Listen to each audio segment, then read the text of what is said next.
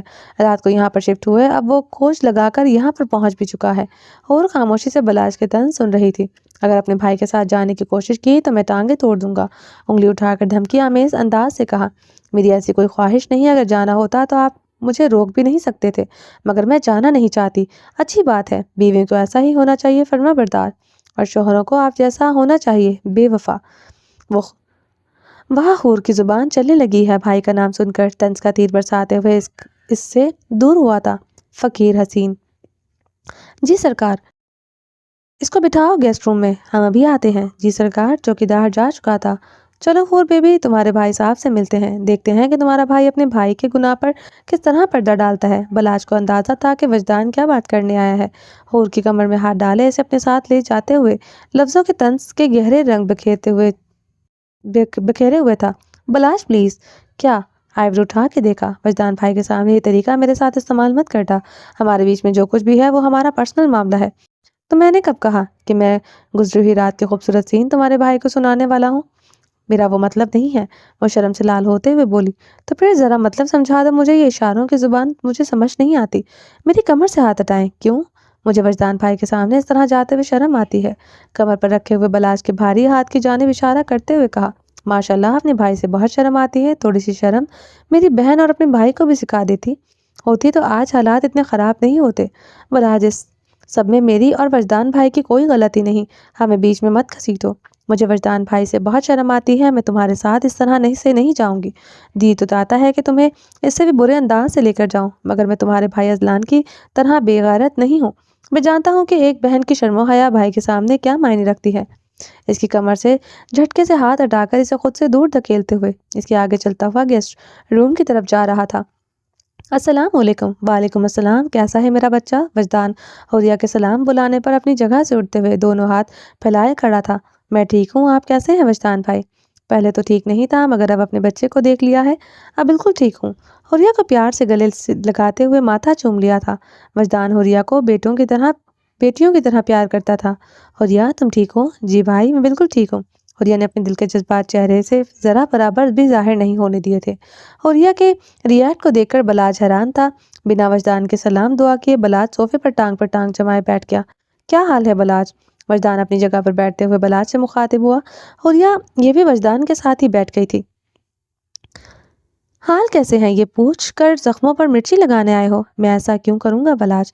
کیونکہ تمہارے پورے خاندان کو مزہ آتا ہے مجھے ذلیل کر کے، جس کا جیتا جاگتا ثبوت تمہارا بھائی ہے۔ غصے کی شدت سے بلاج ٹانگ پر ٹانگ جمائے پاؤں کو مسل کر مسلسل ہلا رہا تھا۔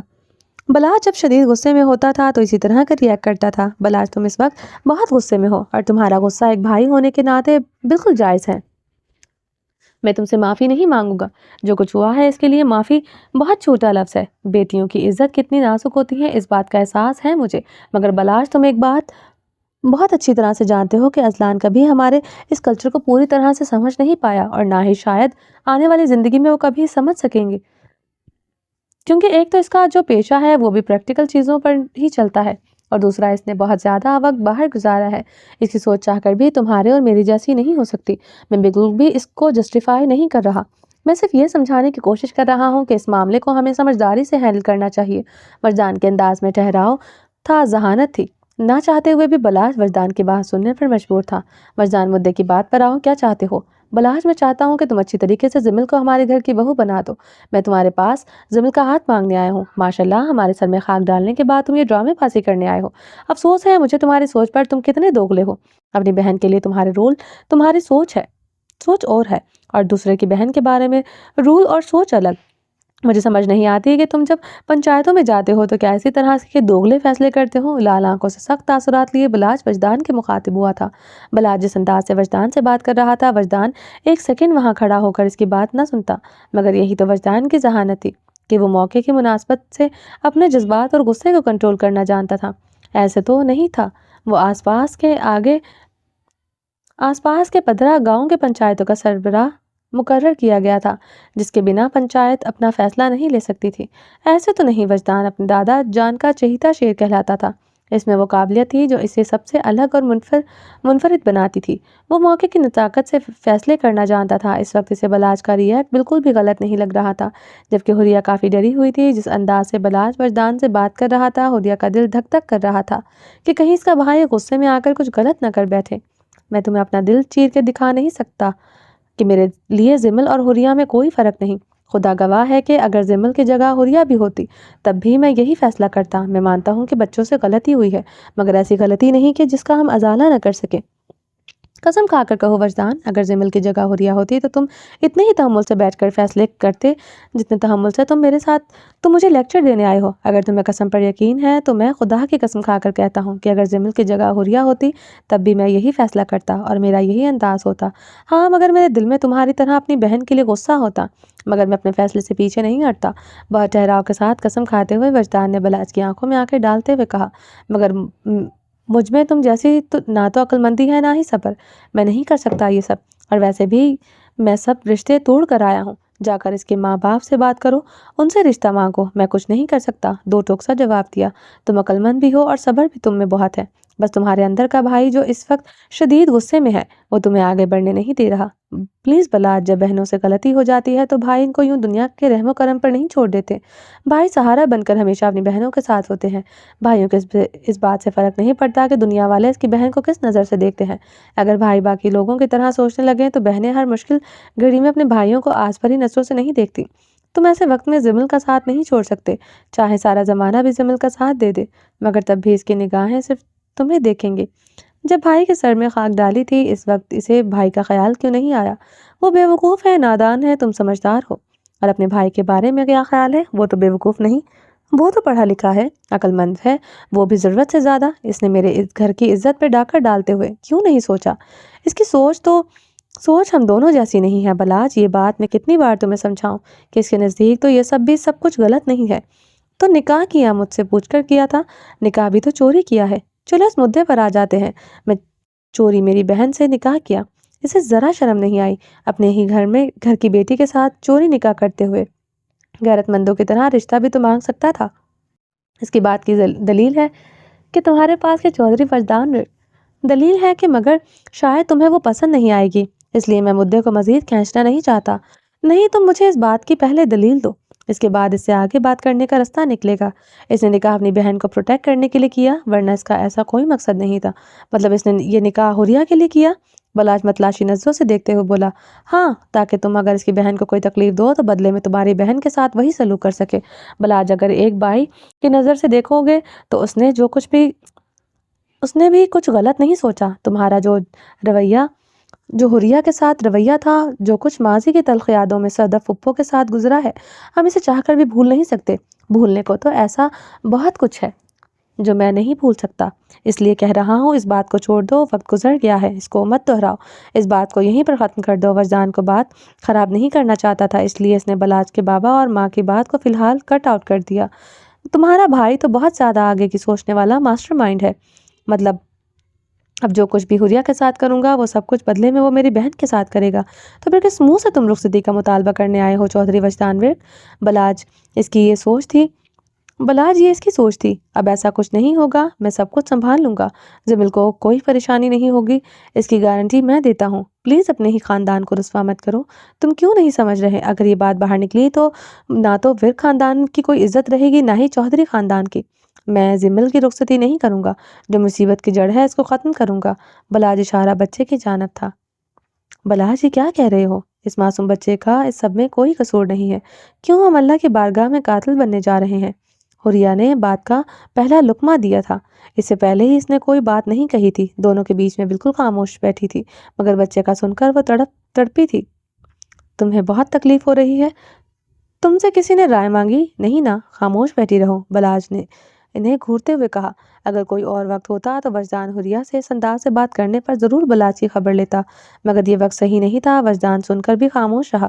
پلیز بلاج، میں ریکویسٹ کرتا ہوں کہ تم اس معاملے کو سمجھداری کے ساتھ بھائی بن کر ہینڈل کرو۔ جو تم کہہ رہے ہو وہ اس مسئلے کا حل نہیں ہے۔ اگر تم یہ سب کروا بھی لیتے ہو، اس کے بعد کہیں نہ کہیں زندگی میں تمہیں زمل کی شادی کرنی ہے۔ ذرا سوچو، جب تم زمل کی شادی کرو گے اس وقت یہ سب کچھ چھپا ہوا نہیں رہے گا، آنے والی زندگی میں بدنامی بھی ہوگی اور زمل کا گھر بھی نہیں بس پائے گا۔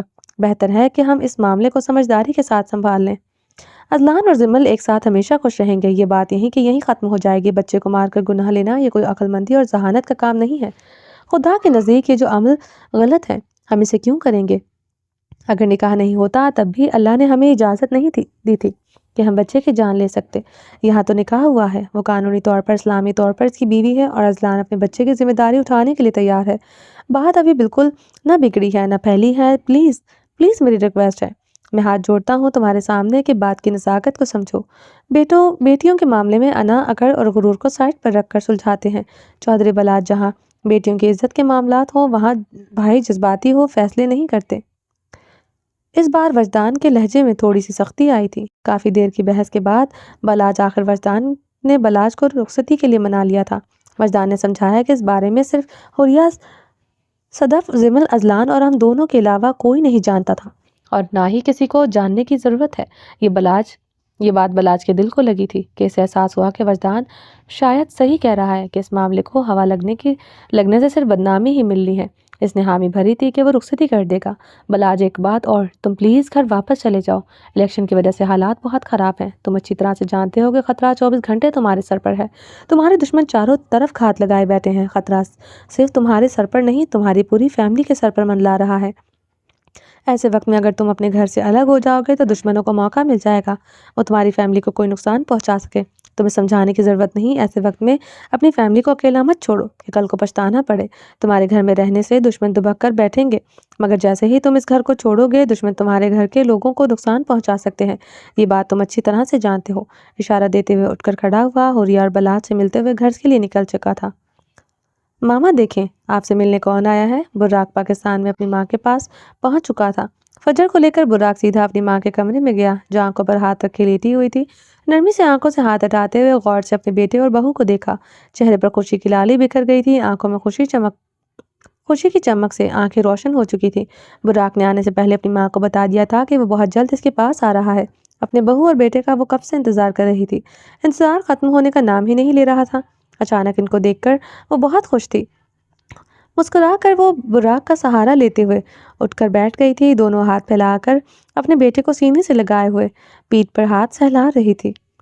فجر نے گاؤن پہن رکھا تھا، چہرے سے نقاب کو ہٹاتے ہوئے غور سے اس مومنٹ کو دیکھ رہی تھی۔